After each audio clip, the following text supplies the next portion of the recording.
The Other Side, written by Jacqueline Woodson, illustrations by E.B. Lewis. That summer, the fence that stretched through our town seemed bigger. We lived in a yellow house on one side of it. White people lived on the other. And Mama said, "Don't climb over that fence when you play." She said it wasn't safe. That summer, there was a girl who wore a pink sweater. Each morning, she climbed up on the fence and stared over at our side. Sometimes I stared back. She never sat on that fence with anybody. That girl didn't. Once when we were jumping rope, she asked if she could play. And my friend Sandra said no, without even asking the rest of us. I don't know what I would have said. Maybe yes, maybe no. That summer, everyone and everything on the other side of that fence seemed far away. When I asked my mama why, she said, "Because that's the way things have always been." Sometimes when me and my mama went into town, I saw that girl with her mama. She looked sad sometimes. That girl did. "Don't stare," my mama said. "It's not polite." It rained a lot that summer. On rainy days, that girl sat on the fence in a raincoat. She let herself get all wet and acted like she didn't even care.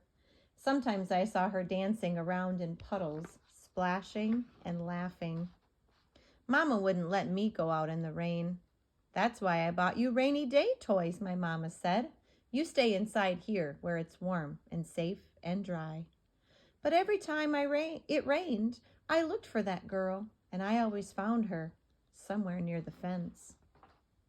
Someplace in the middle of the summer, the rain stopped. When I walked outside, the grass was damp, and the sun was already high up in the sky. And I stood there with my hands up in the air. I felt brave that day. I felt free. I got close to the fence, and that girl asked me my name. "Clover," I said. "My name's Annie," she said. "Annie Paul." "I live over yonder," she said. "By where you see the laundry? That's my blouse, hanging on the line." She smiled then. She had a pretty smile. And then I smiled, and we stood there looking at each other, smiling. "It's nice up on this fence," Annie said. "You can see all over."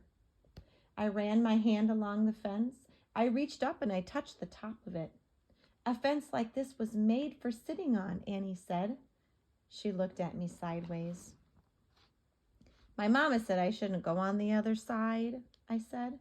"My mama says the same thing, but she never said nothing about me sitting on it." "Neither did mine," I said.